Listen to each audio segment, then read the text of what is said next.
The HoneyDew with Ryan Sickler.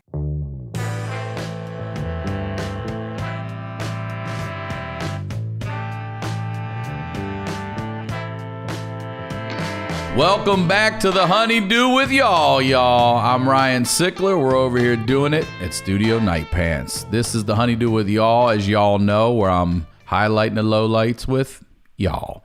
If you or someone you know has a story you think will be great for the show, submit it at honeydewpodcast@gmail.com. And make sure everybody you know is subscribed when your story comes on. All right, now I'm highlighting the lowlights. Stories behind the storytellers, and I'm going to just read the subject that came to me, and I said I definitely want to talk to this guy. So this is how it read. Orphan, died twice, 2-month coma, took 148 pints of blood in 12 hours. Ladies and gentlemen, please welcome Ian Woodford, y'all. Ian, thank you for being on the show. Thanks for having me. Yeah, man, that's a hell of a fucking headline. That's definitely attention grabbing. So, real quick, where are you in the world? I'm in Ohio. Ohio. All right. And what do you do for a living?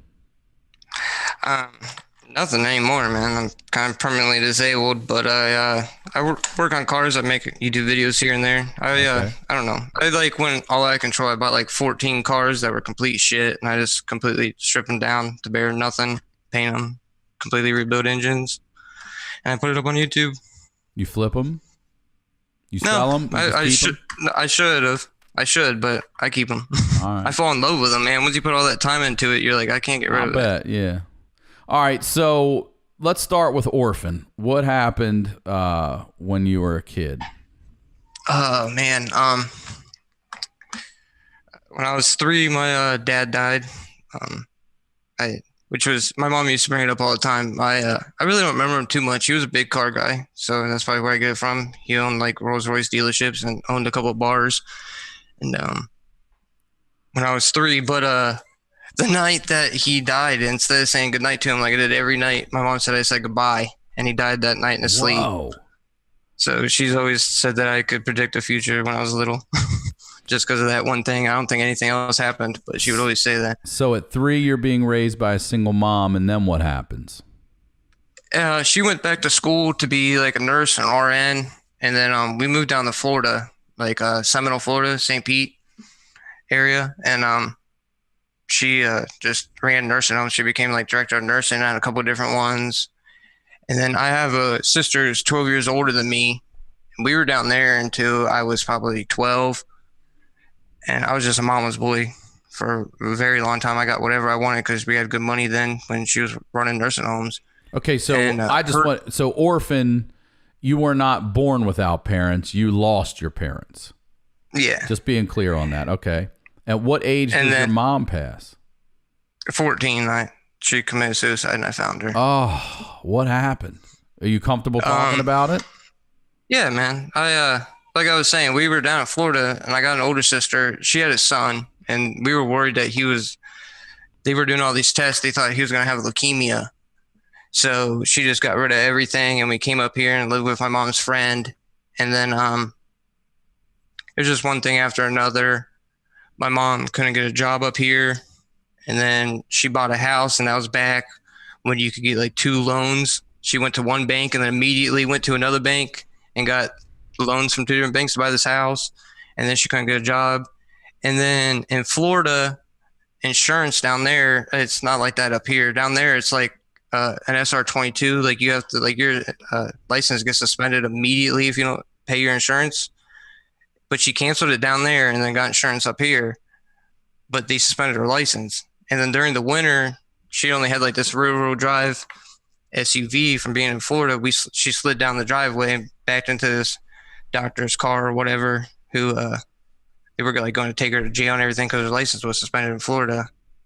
And then just with bills and everything, she ended up she was diabetic and had cancer, and I don't know, I was actually had a nightmare that night, and I crawled into bed with her, and then I woke up to the phone ringing, and she was blue. Wait, man, you climbed into bed with her before? Do you know if she was dead yet when you got in? No, she definitely wasn't because What? I like snuggled up with her and stuff. And then the morning She when you must have wake took up, all her. a few Yeah, hours she must have later? like took. Yeah, like I probably went into bed with her around midnight, and I woke up at 9 in the morning to a buddy of mine calling, and it was on like, I can't remember what day it was, but I knew my mom would be pissed that he was calling that early, so I like hurried up, rushed up, answered the phone, was like, "Hey man, I'll call you right back," and I jumped out of her bed, and as I was trying to grab the phone that was over her, I seen she was all blue. Fuck. Because I was 14. Yeah, I was 16 when I saw it too. I know what that fucking feels like. Yeah, dude, I don't know. Everyone always, I don't know. I've just come to live with it, I guess. I don't know. I called 911. They told me, and they then told me to give her CPR, and I did, and she was blue, and then she like, I don't know, she started throwing up and stuff. Man, but I'm sorry to hear that's that. how I became an orphan. So you're on your own at 14 then? Yeah, kind of. My sister couldn't handle me. She was only 12 years older than me, So I went and lived with my mom's friend there for a little bit, and we just weren't vibing at all. Like, I would just go around the house and cut the wires to anything that plugged in. Like anything. Like she got a brand new Dell computer. I don't even remember what year that was, but they were like super expensive, and she got like a brand new TV. And as soon as she'd plug it in and she'd go to bed that night, I'd just cut the wires. Just cut them. Just acting out. Yeah, man. Because it was, I don't know. She just kept wanting me to go to therapy and all this. And it's like, you just go and I told you what happened 10 times. And now you just want me to take all these drugs that make me a zombie. And she'd get mad at me if I wouldn't take this Adderall, and if I wouldn't take this and I wouldn't take that. And I was like, I don't talk to anyone at school. When I take that, I just sit in the back of the room. I didn't like any of that shit. Right. So I ran away to Florida, lived with my mom's uncle for, I don't know, maybe 3 months. And then I ran away, and I just went and lived in the hood over by Tropicana Field with there was like an orphanage. Well, not really an orphanage. Across the street from my uncle's, there was a lady that fostered kids. And how old are you at this point when you're there? 16, maybe. 16, okay. So me and Antoine just were like, we're fucking out of here. And we just went and lived in the hood and did whatever we had to do to make a couple bucks. Who's Antoine? Stay in trap houses. A cousin or? No, he was just the next door. Oh, okay. Yeah. And you just bounced around down there until what? You got a. Now you said. No, my cousin actually came and got me from there. Like Tropicana back then was like, I don't know. I said this, and someone actually told me that it was way after this, but there was a little black kid that got shot by a white cop that had a squirt gun down there, and like you couldn't even be white and go in Tropicana at this time, but I could because I was with Antoine and all these other orphan kids that grew up down there. I was like the only white kid in anywhere around Tropicana Field at that time. Like cops wouldn't come in. I remember I called my uncle one time. He's like, I'm not coming there. He wanted me to go 20 miles for him to come pick me up, and I just stayed there for a while. I didn't know it was bad around Tropicana. It is, huh? I was talking to a couple friends down there. They said they cleaned it up a lot. Okay. So I don't even. I don't want to make you relive too much of that, but I do want to hear about this fucking accident. I mean, died. Oh, twice. dude, that's the meat and potatoes of the story, right? Let's talk about it. What? How old are you? What's going on that day? Walk us through the whole day. So after all that, I was down in Florida. My cousin Richie was like, "This is stupid. You're doing whatever you can to make money." I was literally living in a trap house to where the only way in the house was a doggy door. They had siding over all the doors and windows so the cops couldn't come in. Yeah. You had to crawl through a doggy door to get in. Through thorn bushes. Holy shit. And like it was all nothing but prostitutes on the first floor, and then people cooking shit on the second floor. It was all just set up like that. And it was $10 a night. So you could pay for that. And where do you sleep in a place like that? A cot, a bunk bed, floor? Yeah. Yeah. And then but like I said, my cousin came and picked me up, and that's when I started actually liking cars, because we'd go buy a car for like $500, fix it up here and there, sell for $1,000, $1,500. But then I came up back to Ohio on my 18th birthday, and that's a whole nother thing that I skipped. All these people that I was staying with, there was a couple other people in between there, were getting Social Security from the government to take care of an orphan. I didn't even know about it. I wasn't getting any of that. I wasn't seeing any of you're that. They were getting like underage. 13. You're underage. Yeah, so they're getting a so paycheck. they were getting 1,300. So the only reason, there was a big argument when I ran away from my uncle's house, and my cousin wanted to take me, and he'd rather have had me stay in Tropicana than go live with my cousin because he didn't want the Social Security to go to my cousin. Yeah, because instead of thinking the about Social Security you, office right, thought, well, the Social Security office thought I lived with him the whole time. They didn't know that I ran away, so he was still getting like $1,300 a month for a year that I didn't even live there. So on my 18th birthday, the checks come to you for a year. They give you like a year to get your shit together. I know exactly how it goes, but I only got it until it was like a month after. It was like 3 months. It was, I think it was whatever comes first. It was 18 or graduation, and I got it. I turned 18 in March, so I only got it for like 3 months. Once I graduated high school, then they took it away. Well, there is this older lady at the Social Security office who kind of told me how to manipulate that. I wish I'd talked to her ass. Well, you can get it as long as you are enrolled into school. I see. So like I was 18 and I technically dropped out, so I like enrolled in like some choices program, and they were like, as long as you're in school, you can get it up to another year and 3 months. So I got it until I was 19 in 3 months. I wish I'd have known that. But then, so yeah, I came up here with my first check that I actually got. I came up here to see all my friends that I went to school with and stuff. And then I ended up just staying up here and moving in with my one friend there. And then, I don't know, once my Social Security started running out, my brother-in-law, my sister's husband, he pours concrete. And he was like, you can come work for me if you want. And no one thought I was going to want to do it. I loved it. Like immediately, I loved just having like a family. Like I just took it all in. Like all we did was bust each other's balls all day. They just built, because I never really had like that father figure. I think I just like wanted that. Like I miss it to this day. Like I for real still have dreams about just going and pouring driveways. Really? Like I will. Like just open parking lot of concrete, just in there pouring, straight edging, raking. I dream about that shit. It's so just, you like earn your money and you're happy. So that's what I started doing. I did that for a very long time, not really a very long time, from 18 until 26, almost 4 years ago is when the accident happened. Okay. I was pouring concrete forever, just working like 90 hours a week. I would work 45 to 50 hours at my job, and then I'd go do side jobs, or I'd go work for other union companies that needed scabs after hours and stuff like that. I loved it. And then my daughter is coming out here. And then so yeah, I was poured concrete nonstop all the time. And then that day it was actually raining. I really don't remember. What day of the week was it? Do you remember? It was August 18th. I think it was Wednesday, 2016. Okay.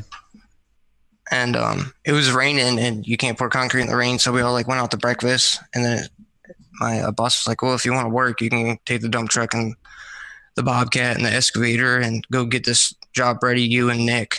And Nick was in the dump truck in front of me with the Bobcat. I was in the dump truck behind him with gravel and an excavator. I was going to send you pictures too. Yeah, like I'm heavy. I'm in a full-size dump truck with a trailer with a full-size excavator on the back and probably 10 ton of gravel. Do you have a load in the truck too? Yeah, I had some gravel. Okay, so you have gravel and the trailer and everything on it. You are heavy. Yeah. Okay. And I'm coming down a hill.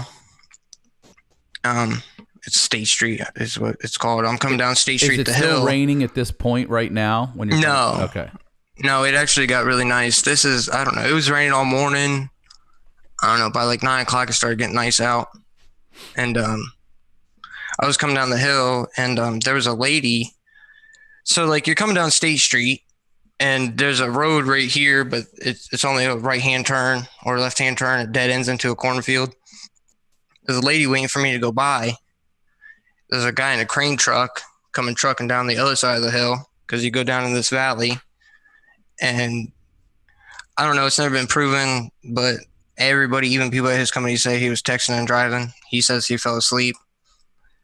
But he, I guess, slipped up, seen her, clipped her. The best thing that could have happened in the whole entire world that day was that we pushed her. She's like some just right out of high school girl in this little Focus. She would have been demolished in between those two trucks. Oh. So he clips her driver's side tail light and pushes her into the field and then hits me straight on. His crane comes through, takes off this side of my face all the way back to my ear. What?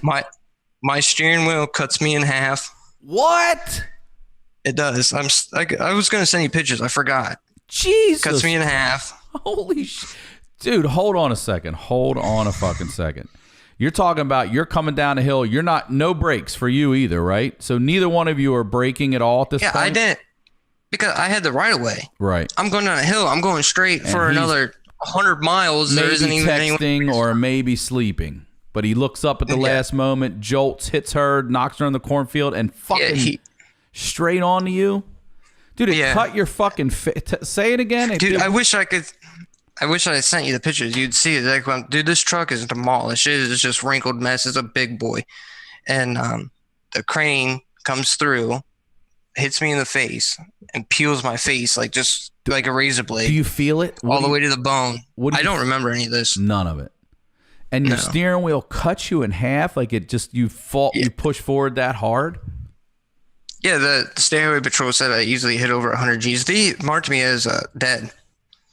So like they even the insurance company, everything was catastrophic. Like I wasn't supposed to make it at all. They gave me like a 5% chance to make it through the night. All right. So what happens? You get hit like that, and what do you remember? Do you remember, or what are you told then? What happened? I got.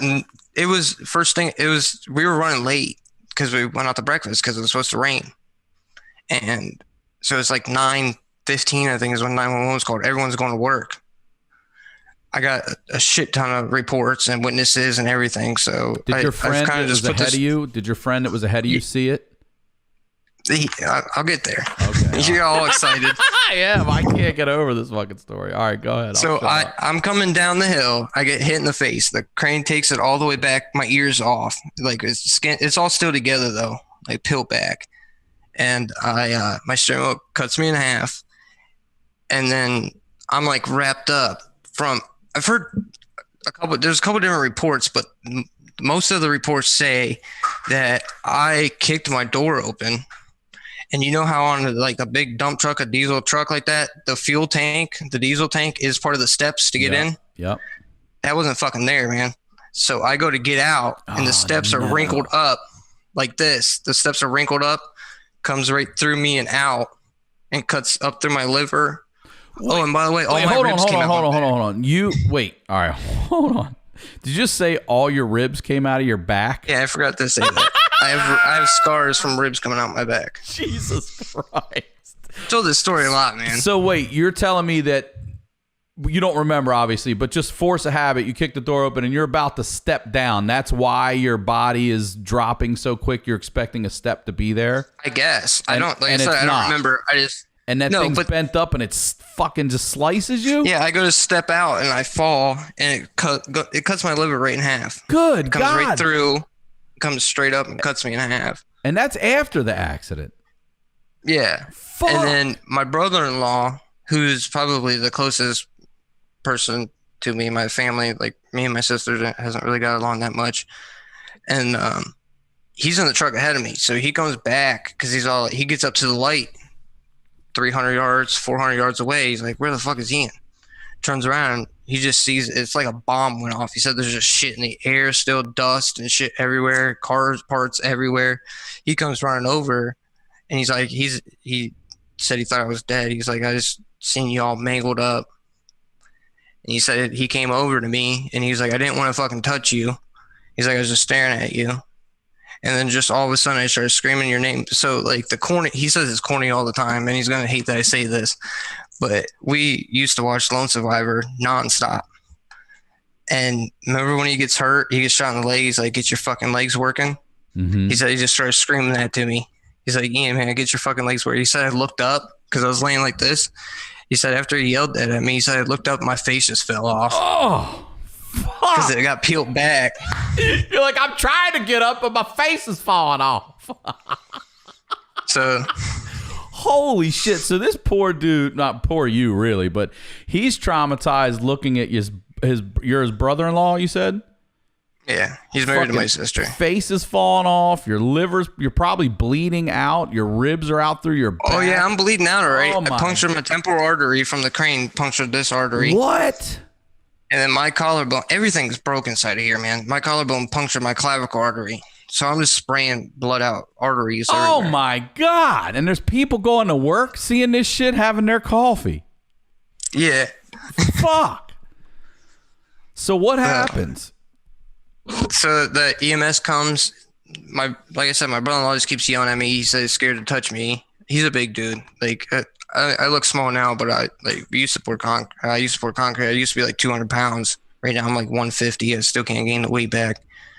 And he's just throwing tires, throwing axles. Like the front axle of the truck is gone, and just I forgot to send you the pictures, man. You can email him to it. To him. But I'm just sitting here. The other reason I'm blown away is because I know you could do it after we're done talking. You don't need to do it right now. But I know the size of these trucks. So to be missing an axle on this fucking thing, like that dude. Yeah, I mean it's like. Did they ever inches. say how fast that they thought he might be going when he hit you? No, but I believe the speed limit is 55, so we were both at least doing that. And I was coming downhill. downhill. Both, yeah. So I was unstoppable. Right. Like it was done, man. So, all right. So and then here's where stuff gets stories again. So they called, I don't know. They called for a life flight to come. The EMS shows up. It's two other guys, and Nick's like, my brother-in-law says, can I start moving this shit because I'm stuck in between everything still. Trucks are all wrapped up. You can't even get to me. He starts ripping trucks apart. They end up getting me out, waiting, and Jaws of the Life one EMS guy. Jaws of Life? No, they didn't. No, they probably should have, but they didn't have time. They just my brother-in-law started freaking out. But I was supposed to take the helicopter, and then the one EMS guy's like, the one report says I didn't have a pulse. So they pretty much was like, he's dead on scene. So they did announce. And the other guy, yeah. And then the driver's like, I can get him to Altman Hospital faster than that chopper can get here. Throw him in the bus.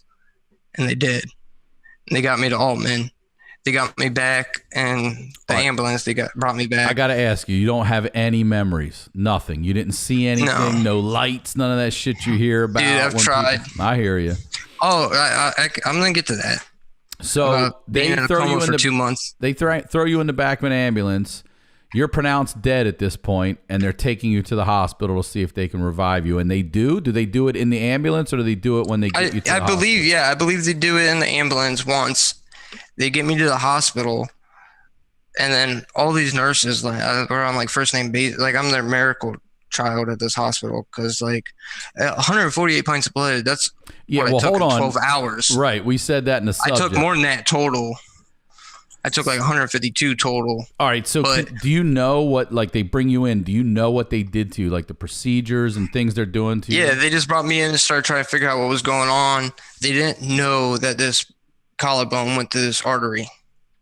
They just see this one spraying everywhere. This one's spraying inside of me. Oh. So they're just pumping blood in. They got the blood machines hooked up to it. And then I got 3 nurses squeezing blood bags. This, like, when I went to leave, the one nurse was just crying. She's like, my hands still hurt. Like, I still think about just sitting there squeezing blood for hours. Oh. And my brother-in-law was in there. He said that the floor was just like, there was a flood. He was like, it was just fucking, yeah. Oh, just a flood of blood everywhere. He's like, it was just like being in like a swamp or something. Just blood everywhere from what he said, because he was allowed to be in there with me. And then, then after that, they just started doing a whole bunch of shit. I was going to get my wife out here, but because she was there and she knows a lot of it, but she might be dealing with the baby. Tell me about this ribs going. Like, what do they do to, like, it actually punctured your skin and everything? Yeah, I got some scars, but you can't really see them because I don't have any ab muscles, so I wear a binder. to keep my intestines in place. What happened? Why? Because what the steering wheel did to you, the damage it caused? Yeah, well, like I got cut so bad and then kept getting infected that they had to keep. You guys see the pictures. I have no muscles at all. You just see intestines and stuff. So they skin graft over there to keep me alive. So you have no abdominal muscles at all right now? No. How the fuck do you sit up? How do you take a shit, man? How do you push? Yeah, you guys like the poo talk. Yeah, I actually I do, man. Listen, you know what? I'll fucking be honest with you guys. Yeah, I want to know. How do you shit? What I have like, you know, like your little trash bins for the. I put that over on my left foot. Okay. And I keep my left foot up on that trash bin. I lean into my leg. And then push it that way? Yeah, because I don't have the ab muscle there to push my... You have to fold your body in order to push it out. Yeah, or like I'll put my arm... Like, you can't really see what I'm doing. Like, I'll put my arm here. And push? And then I'll lean into my leg in the morning. Jesus Christ, dude. But... I'm supposed to be trying to get that all fixed. What does a sneeze feel like? Does a sneeze hurt? Bring it down a little more. Come back. Give me a little less headroom. Yeah, there you go. A little. Yeah, that's good. That's good. What is do sneezes hurt? Yeah, sneezes hurt. All right. So you're in the hospital. We're not even. I know. Close. I know. We're not even close to it yet. So take me back. All right. They're pumping blood. The lady's crying. Her hands still hurt. It's a bloodbath everywhere, literally on the floor. Yeah. So. They hit. Well, I skipped the part where my arms also all like I got skin grafts over here. Yeah. Like this used to be a tattoo. I was fighting. I don't remember that at all. Like I guess as soon as it wasn't Nick, like when it was Nick, I was fine. As soon as other people started grabbing me, I just started freaking out and swinging and just fighting and being a dick. And then would immediately go to Okay. Well, my brother, he told me that I would immediately start fighting these guys, telling them to get the fuck off of me and this and that, and then immediately start begging for help. And so they hit me with ketamine, and they blew my arm out because I was fighting so much. So they hit me with ketamine, and it just blew my whole arm out because they missed it. Oh. And then, so that got super infected, and that's why that's so bad. They just had to keep taking skin off of that. So that's not even from the accident? No. Oh. But it looks horrible. You didn't have enough problems already. Jesus Christ. Yeah. And so, like, I'm on life support, right? I'm in a coma, and this crazy shit is happening. Like, I remember some weird shit. Yeah, what do you remember? Tell us. Like, talk to people. Right? I tell this to everybody. I talk about it on my YouTube channel all the time. Anyone you know in a coma, just fucking talk, man. I hear you. Oh, okay. I heard you. This is great to know because a friend of mine had a horrible accident. She did end up passing, but there was a time where she was in a coma for a few days, and they told us not to touch the head. Like, don't touch her hair. She was 16 too, like a sister. They said to her mom, all of us, don't touch her hair. They were saying that touching the head makes the brain, start to, gosh, I don't even know what to say. Activate is, I guess, a better word for lack of a better term. And that was not a good thing because she had a brain injury. So we would talk to her, and I could see like her eyes behind moving and things like that. So I always wondered if she ever really fucking hurt us. Yeah, well, like that's a big fucking part that I missed. I can't believe I did that. My best friend actually died a couple months in a car accident before my accident. Really? Yeah, like he was actually older than me, but after my mom died, he's probably a good 20-something years older than me, but I always mowed his yard. And then after my mom died, he was like, just stepped up to help try to be my father figure while I was still in Ohio, live with my aunt, because my aunt, or I say my aunt, but it was my mom's best friend, my aunt Cece, they're just friends. I would just go over there and he'd just keep me busy trying to, chop this wood, do this, do that. And that fucking hurt so bad. That, like, sounds fucked up, but that was probably rougher on me than my mom, maybe because I was just young at the time, or maybe it was because he was there while mom was going on and everything like that. You've already suffered so much loss, and now they're stacking up. Yeah, but, like, he was in a coma, and he had a will set up to where it was pull the plug. And like, I didn't really talk to him that much because I was just like, he's fucking dead. You know what I mean? But when I was in my coma, I knew it was in the hospital, which is super weird. But like sometimes someone would be talking to me and I would be somewhere else and having that conversation. What specifically do you remember hearing? Any specific sentences or phrases? Yeah, I remember not like full blown, like I can't remember like full blown conversations. I just know that I had them and people had them. And like my brother-in-law was there with his son, my nephew, and they had donuts. And I said that when I got up, I was like, you guys are there eating donuts. And I wanted a donut. Like, I remember that. Yeah. I remember they were in the hallway. And then I also remember one of the Nobody nurses, hit you with the Talladega Nights Mike Honcho confessions?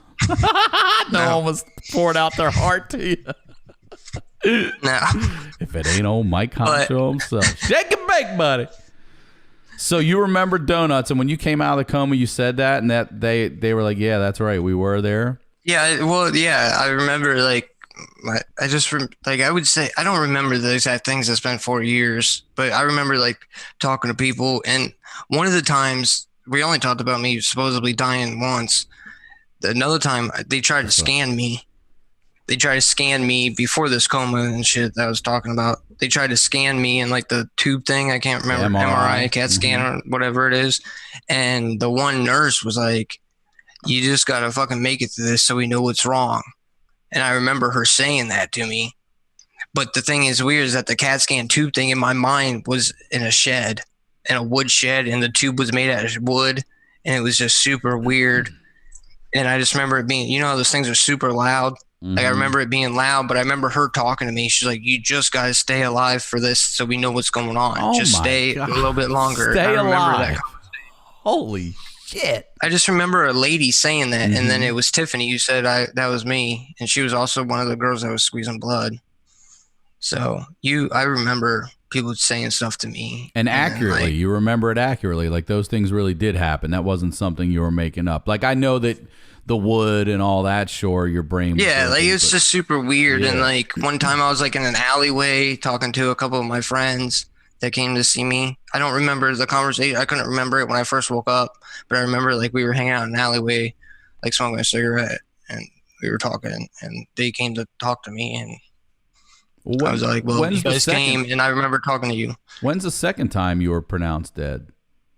Was whether they were trying to fix me in surgery, because I took like 28 surgeries or something like that, something crazy. So two times during that you were pronounced dead, and they brought you. Yeah. God, damn, dude. What's his name? Dr. Coleful. Because like after it's all said and done, you know, I'm in a coma for 2 months. I was in a coma for 2 months. First, they didn't know if I was even gonna make it through the night. They gave me like 5% chance, and then I ended up coming through. And then they were like, "All right, well, we got to figure out what the fuck is going on." And they started, you know, doing exploratory surgeries and figuring this out and sewing this back up. My liver's cut in half. I have kidney failure. I'm on dialysis. All during the coma, they're doing this to you? Yeah. God. So then I'm just going. Sorry. When you're you're fine, man. When you're in a coma and they have to do surgery, can they give you, can they put you under, or are you already technically under? Like, how does that fucking work? Yeah. I don't fucking know. Well, I mean, could you feel more concrete? Could you more concrete? I work on JDM cars, man. Come on. Could you feel being cut open or anything like that? Do you have memories of surgeries? No, but after I was in a coma, like I had a wound vac on. Like I keep saying that. I wish I would have sent you the pictures to see how big this fucking thing was. I just opened. I was open for a very long time because I didn't have any muscles. So I don't it was know if just I could like take these pictures, dude. Jesus. You'll be all right. Yeah, I've seen some shit Tom has shown you. You'll be fine. So yeah, Segura has traumatized me, dude. So you're good.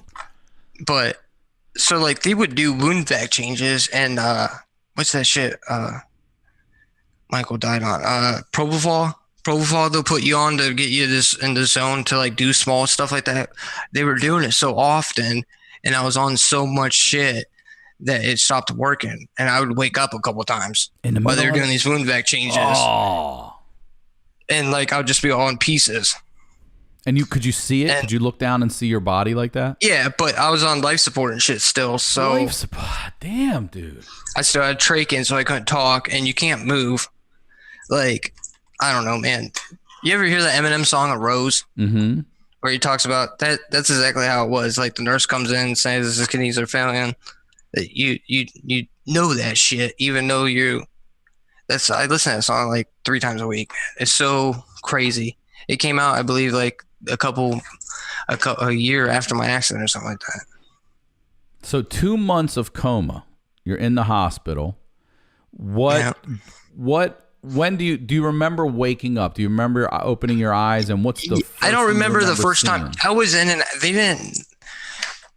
didn't know if I was ever going to actually come all the way back, because I would come back and it was like you're super just fuzzy, like you constantly, it's like being in a movie almost. Like, you ever like watch a movie where like someone gets put into like a crazy home and they're like, am I crazy? You start thinking that because you wake up every day and you're like, so what happened? I got hit by a truck. Oh yeah, all right. And then you do this, and then they're nervous that you keep asking that.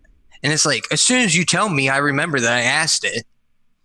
I just can't remember that I asked it until I ask you, and then I'm like, oh yeah, fuck, I asked that yesterday. And Ian, you were 19, you said, at the time when this happened?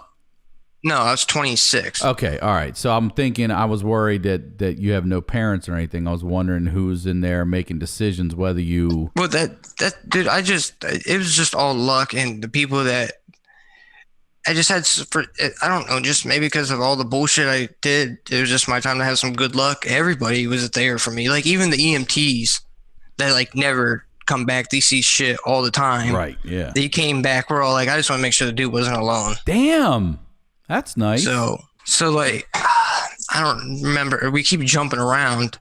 I had a stroke too. I didn't put that in the title. Yeah, when I woke up and they told me what happened. Well, I had a stroke. I don't know for sure, 100%. No one knows exactly when it happened, because they could just see that like I had what you call it's in my brain. Because they would wake me up from time to time, and then like you'd go zonked back out. Like, you don't just. It's not like a movie. At least it wasn't for me. Maybe other people it is, but you're not in a coma for 2 months. You wake up and go walking down the fucking street. Your muscles don't work anymore because you've been in a fucking bed for 2 months. So they would wake me up, and then they told me, I just kept remembering that I hurt somebody is all I kept thinking. Cause I thought they were lying to me.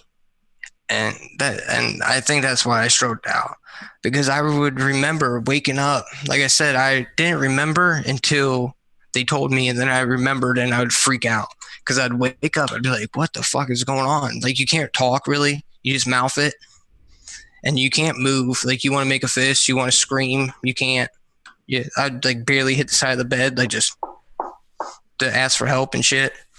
But they would tell me, and I just kept like, my biggest fear in that truck, especially that older truck, because it was just old, was hitting like a family in like a minivan or a Prius or something like that. Like, coming down that hill, like, dude, that thing would be like a soccer ball. So that's what I kept thinking happened. I thought they were lying to me, because they were all like, no, someone hit you. And I was like, no, man, just tell me, are they okay? And this and that. And the other guy was fine. His truck was like brand new. He got wrapped in airbags. But I think he did 2 days in the hospital. But no jail time, no any of that? No. Did he ever come to check on you? No, dude, that's the thing that pisses me off the most. And everyone's like, well, his attorney or whatever probably told him not to. I couldn't live with myself. I couldn't either. I would have sent flowers or something. Yeah, dude, I'd work fucking quadruple time to make sure his family was fine. You know what I mean? Like, during all that, like, I lost my house during this. Oh. My fiance had to go back and live with her parents and take my, at the time, 1-year-old daughter. My daughter pulled all her hair out because I had her all the time. Man. Like, she was a daddy's girl for sure. Like me, it was just, she pulled all her hair. Like, she just would pull it out and eat it. Oh. At like a year. Oh, she may have been 2, maybe. I don't even think. But dude, I have to say this though. Hearing everything that happened to you, you look damn good. I mean, I'm talking about what I'm seeing facially. Your fucking face. well, you can't really see it. I try to do a good job of hiding it. Let me see, dude. I mean, listen, man. I hear you, but whoever did the work on you did a damn good job. Considering what I'm hearing, I think you look remarkably well. Considering, I know you just stood up and you're like, I don't even have abs, but yeah, I don't like. It's all up here too. Like my sternum was all fire. broke. Like we can go on and on and on. I could keep you here for 3 hours just talking about my sternum was broke, and then they put me back together with wires. Which once I finally did get up moving, the wires were up through and was going to puncture my heart, so they had to go back in and take those out. God It's all been damn, it's been a dude. nightmare. But so we're in the coma for 2 months, right? And I get up, and then I go to like LTAC, where they you go to die pretty much. They still didn't know what was going to happen, and then I start doing therapy. I'm the youngest one in there, by the way, too. So like it's just all like nursing home people who come there to pretty much die and this and that, and then I'm still on a trach and all this shit, so I can't really talk. And then dude, trying to walk sucks dick, dude.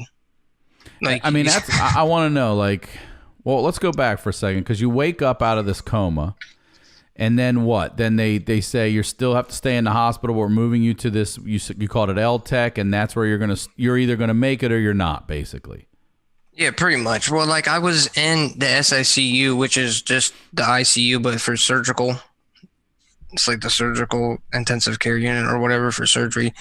And I was in there for longer than I think anyone else ever, they said. Ever. That they had there, because they usually just go there for surgery, but they didn't know what else I was going to need. Like, I was there for a long time. And like I said, I took like 148 pints of blood in the first 12 hours. Like, I don't know if that's ever, some of the nurses said that's not even, we don't even know how that's possible. That there's no way that's ever happened before. Some people are like, kept it's probably pumping into happened. you, and your body just kept bleeding out internally, and because they didn't know that Right. I was punctured here. And then so like I had a hole here, I had holes here from the ribs where blood was coming out. I had holes over here. This whole side of me is full of shrapnel, so I'm still just bleeding everywhere. And then I have the hole from the steps, and then my whole stomach. So they don't know where the fuck the blood's coming from. And then D'Agostino, who's the chest doctor, he's like, you can Google him. He was like one of the best in the country. He came here for like some special deal. He like runs his own thing at the hospital. He came in and like, I guess just pretty much, I'm sure it's over exaggerated, but the nurse that was in there with him, his nurse was like, yeah, he came running down. He's a big dude, a big doctor. He's like, I've never seen him run so fast. He was running in, and once they tell him what happened, and he just opens me up, sticks his hand up and grabs my artery and squeezes it, and is like, give me clamps it, and I start beeping again. Holy fuck, dude, are you serious? But a lot of people say that's over exaggerated, but that's what she. That's what like. That's pretty much like. what that's like. God. She's like, that's pretty much what happened. Oh fuck. So all right, so now you're physical therapy, and mentally you know that you have to learn how to walk again, and that has to be frustrating to mentally know I can do this and I've done this, and not to get the body to cooperate. Dude, you don't even. Dude, I don't even know how to. Yeah.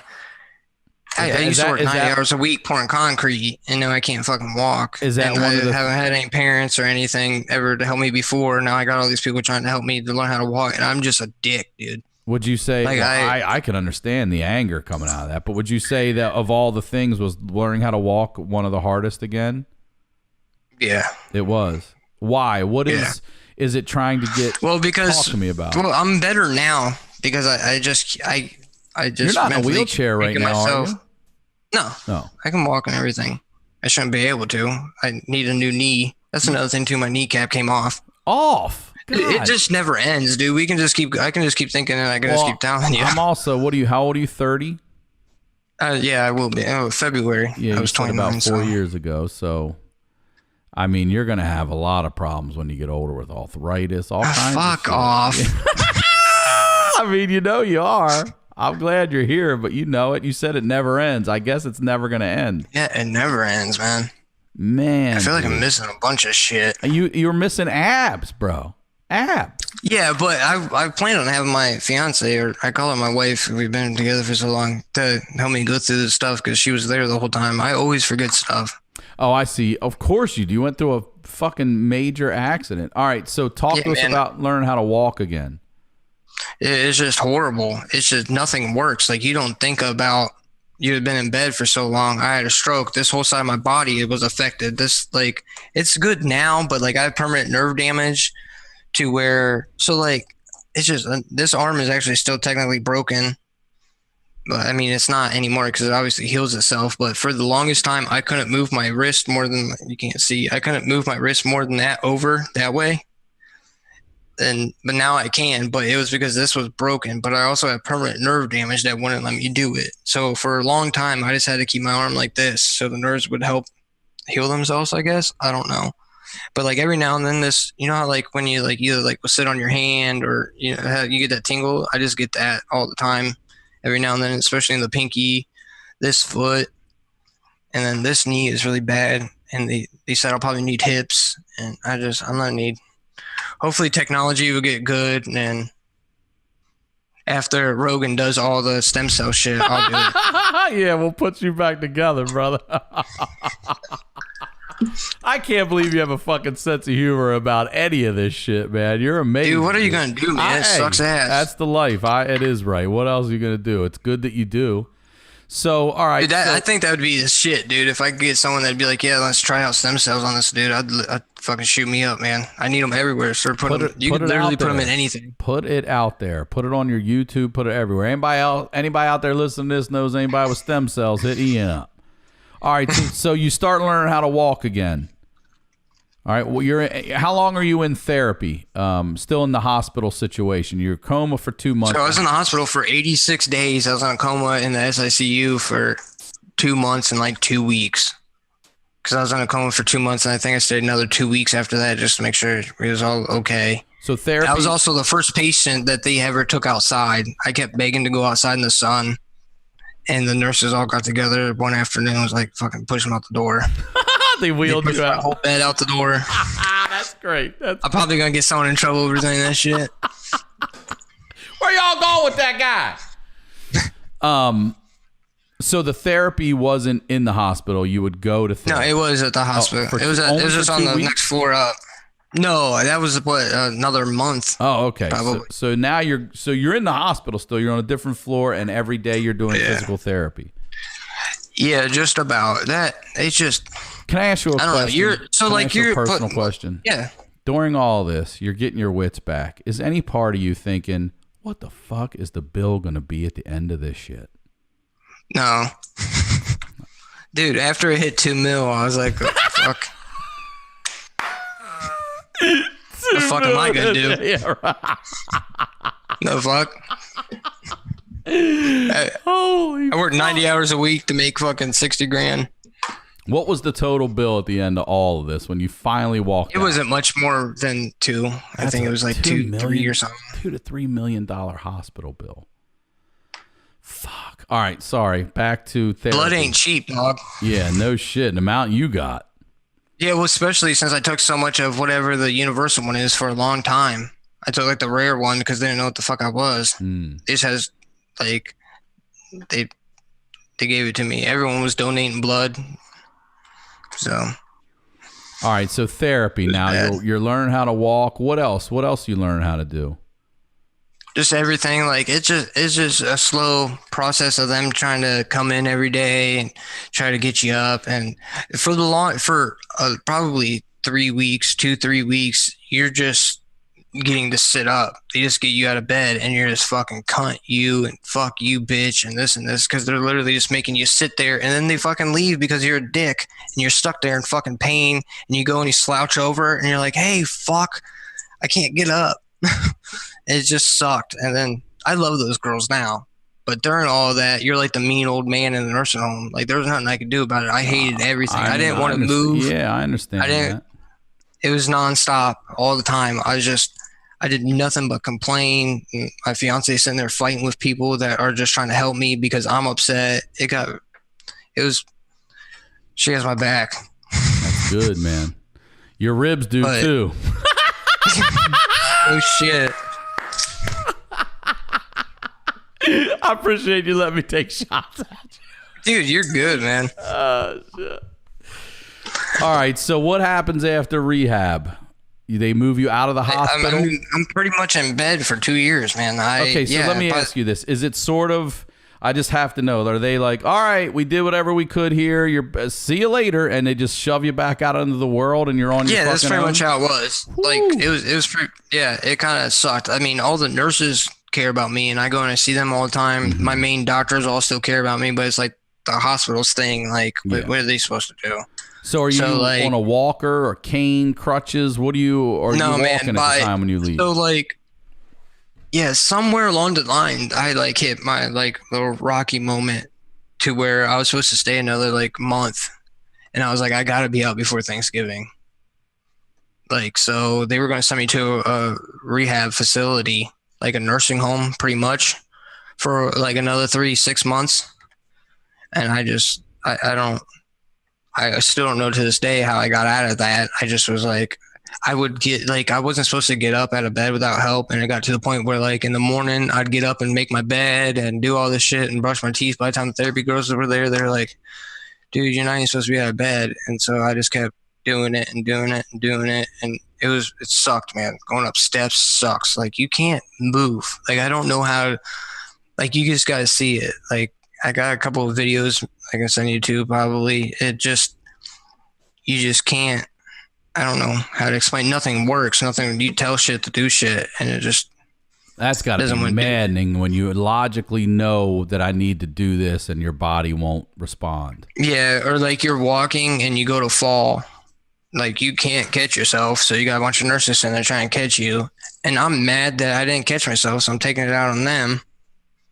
It just by the time it was all said and done, my last couple weeks there, we all were great, but the therapy, the LTAC was rough because like I said, I first went to this room. I was super nervous of everything. Like I was just like, I had like PTSD or some shit. They kept telling me I did, but with the whole, that was one of the problems. I didn't like living with my mom's friend or my aunt because they just kept wanting to put me on like medicine.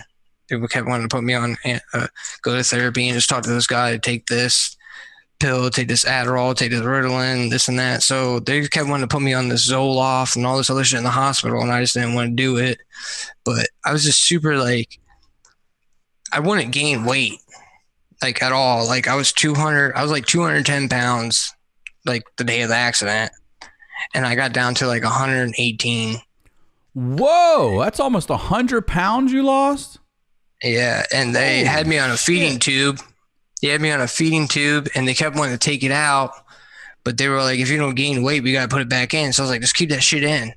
Because I didn't want to do anything anymore. I was done, son. I didn't want any more surgeries. I didn't want anything. They kept wanting to take my trach out instead of me just plugging it to talk. And I was like, fucking leave that shit in, because if I go and I fall, you guys are gonna have to fucking drill a hole in my neck again. I just kept arguing with people about progressing with all the surgery stuff. I was like, just let me do it. And then one night I ripped all that shit out in my sleep. So you did? Yeah, like I don't even remember it. I woke up and like my tube was wrapped around my hand, my feeding tube, and I hit the nurse call button and I rolled over and my trach is in my other hand. Like mentally I just took all the shit out. Like I don't remember doing it. I was on a lot of shit, man. I'll bet. They had me on so much dope. It was ridiculous in there. That's what I'm saying. To be doped up all the time and then still even have memories to get in there. Dude, and then you got to get off that. They got to wean you off the fucking dope to get you out of there. Yeah, dude. That was my big thing. That was all fucking. I actually fucking take credit for that one, because they were sitting there telling me, all the girls and everything helped me walk, and all the doctors and everything. I still talk to everybody. Dr. Vimeta Pauly, the blood doctor, when they were like, he's infected, he's not going to make it. She came in, changed some shit on the computer, and walked away like a wizard, and I immediately started leveling out again. So all these doctors did that, but they all told me I was going to be on fentanyl the rest of my life. I was like, yeah, no, fuck you, bro. Fuck. That's the most And powerful it took one me, out there it took, right now. yeah, I was on 200 micrograms of fentanyl when I left the hospital and 8 milligrams of Dilaudid every 3 hours. To And then combine? it got to the point, yeah. Holy shit, Dude, they gave all that shit to me to die. They tried because to my put you at ease. claim, until I actually left the hospital, my insurance claim was catastrophic. Is that It was what like I were was they dead. trying to give it to you to just keep you at ease so you could die peacefully? Yeah. So they had me on 100 fentanyl patch here and 100 here. And then I was on a drip for a while, like where you could hit the button of the Dilaudid, and they said I just kept hitting that shit. So they finally just gave me 2 milliliters of IV Dilaudid every 3 hours. And then when I left the hospital, I was on 200 fentanyl and 8 milligram tablets every 3 hours. And it was just, dude, fentanyl's horrible, dude. Yeah, I know. Like everyone, like people like that shit. We've all probably taken a Vicodin at a high school party and it's been all right, but this shit ain't no fucking joke. I talk about this all the time. This shit's coming over a lot. That one I saw on was it Netflix? Somewhere I saw it, but it was coming over from the Middle East, and it was so pure that the FDA agents were touching it with their hands, and they were ODing just from touching it. That's how strong this shit can get. Yeah, so like these patches that I was on, they're pretty much nicotine patches, but they fuck you up because they soak into your skin. So like if you're out having a good day, like for 2 years I couldn't get out of bed without my wife helping me out of bed. I couldn't go to the bathroom. I couldn't shower. I couldn't do this. How you dress yourself, all that. Yeah, well, I'm good now. But but yeah.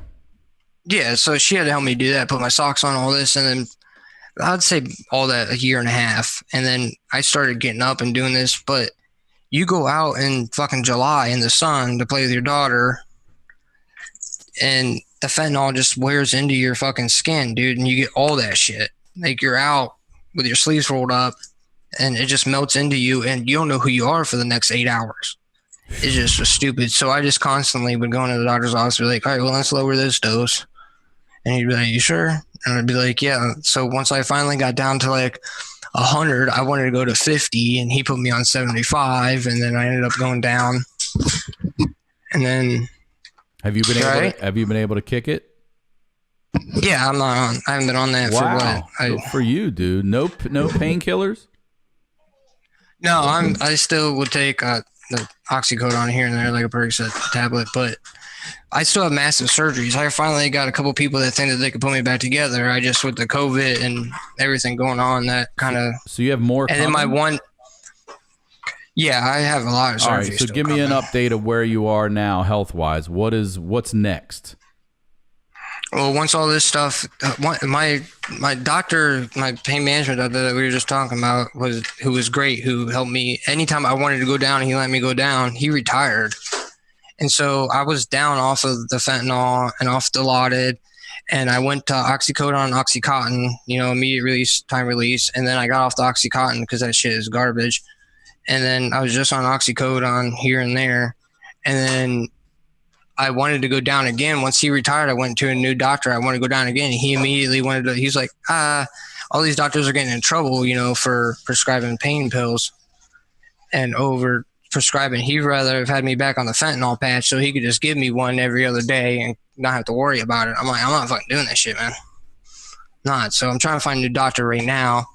But as soon as I get that all figured out, and if I get a good pain management doctor who isn't sitting here just trying to have me all doped up all the time and let me have a life, I want to have that surgery done. And it's this hernia surgeon that does big hernias, because this is pretty much a hernia. When you like rip a muscle and your intestines come out, I just don't have any muscle there at all. So he thinks he might be able to stretch some of my back muscle around. And then worst case, he can do cadaver muscles. And then I don't have anything here at all either. I have no pec muscles. So he's going to try to, I don't know, give me a boob job, I guess. He's got like this team. Yeah, there's girls out there getting asses put in. They can't put titties in you? Yeah, I don't. Oh, man, your story's a hell of a story. And I know there's a lot more to it. But, man, first of all, I'm glad you're okay. I cannot believe, like I'm sure you probably can't, that you made it through that. And secondly, good for you for kicking the fucking habit, not just popping pills and eating them all fucking day. And because, by the way, you would be a person that should be allowed to do that. You know what I'm saying? Like these people that are just like, nah, my life's not so great. I'm going to take Oxys or Vicodins. Like, that's for you to fucking fight that off. I'm really good at like faking it. Like when I'm like super embarrassed about it. That's why like I had the light off when we first started, and I didn't want people to really see my face and stuff. You look great, dude. When I'm out, like you can't really tell because I got binder on and I'm just walking, but I can only be out for, you know what I mean? I can't stand or sit really for more than an hour at a time. Well, it sounds like you have a great relationship with your daughter. You've got a great woman in your life, obviously. You look like a young Jamie Kennedy a little bit to me. It's a compliment, by the way, especially after what the fuck you've been through, dude. You have a hell of a story, man. You've died twice. The reason why I was talking about that was because like you go into these, I can't actually remember what I was talking about. I was talking about how I could fake it, and like I'll be in doctors, like new doctors. I've seen like 11 doctors over the past 2 years or something, and she'll have to be like, yeah, but there's a lot more than that happening. Because I just be like, yeah, I got cut in half by this and this and that. Or if you just see me, you don't know. So you walk into these pain management doctors, because I've tried to, I think I've had 7 doctors either tell me that my case is too big for them to take me on, pain management doctors, or that they don't prescribe pills anymore because there's a doctor up here that literally, I believe she's doing life for overprescribing. Whoa. Yeah, I know. A lot of these doctors doing that with these scripts and everything. So like you look at me and I'm like, hey, I need this. They just don't ever take the time to look at my chart and see that 4 years ago I was on fucking 10 times, 100. Boy, what is that? That's like 400 times what I'm on now. Because fentanyl is 100 times stronger than oxycodone, right? That's what they say. Heroin, all that shit. Yep. I was on 200 micrograms of fentanyl, and now I'm only taking a couple oxycodones here and there a day. I mean, that's amazing. Good for you, dude. I'm happy for you. I'm so sorry all this happened to you, but you seem like you got a really level head about it. If I just miss Casanova, honestly. He was my best doctor. After everything came and happened, he came in. The first thing he said to me when he met me, he's like, hey, man, they kind of fucked you up, huh? I was like, what do you mean? He's like, 200 micrograms of fentanyl? I've never seen that before. And so he's like, you're going to be on fentanyl the rest of your life. And then once me and him started, like, once he realized that I'm going to keep going down no matter what, even if I got to do 3 days, a week worth of complete withdrawal bullshit, I'm going to go down. And then he retires. And now I just need a doctor because I can't. Like when I've found a doctor there for a little bit that put me back on Oxycontin, and I didn't for probably 2 weeks ago. I was in bed for 7 weeks again, even though I had a good 8 months. Like it's hard to explain. Like if you could pretty much track it on my YouTube channel. You can see 2 years ago I would upload once a month, twice a month. Then I just get better where I'm doing a couple times a week, and then about 4 months ago, I was doing every other day. And then once he retired, I haven't fucking really uploaded anything because they keep wanting to put me on these higher doses that either it's a roller coaster. I don't know how to explain it. The pain medicine's dumb, dude. Oh, you're young too, man. You're only 30, or about to be 30. So you got a whole life ahead of you, man. Just take care of yourself. Make sure you're around for your fucking daughter and your soon-to-be wife, whatever. But I just want to say thank you for coming on and sharing your story. I know that wasn't easy to talk about, and I appreciate you having a sense of humor about it. Here's what, do me a favor. I want you to email me. You can send some of those pictures, but also email me the list of the injuries, ribs through your back, torn. I want you to put that. I'll put it in the post. So look, Ian, thank you for coming on, man. For real, I really appreciate you. You've been awesome. I wish you the best in the future. I know you got a rough road ahead of you, but that's awesome that you're not going to sit there and use the pills and stuff as a crutch, and that you're really fighting to get off and fighting to have your life back. That's really man. I understand that I'll never work again, but if I can go out and just tinker on a car and make a shit YouTube video. But also, You know? dude, you might be, you might be able to do some inspirational speaking. You might be able to go talk to kids or people who've gone through something like this and be some light for them. It might be something like that too. Don't ever think you can't do anything, because you can definitely help. You can definitely help. So thank you for doing the show. I really appreciate it. And thank you all out there for subscribing. If you or someone you know has a great story, please email honeydewpodcast@gmail.com. And I really appreciate all your support. Tell everybody to subscribe. We'll talk to you all next week.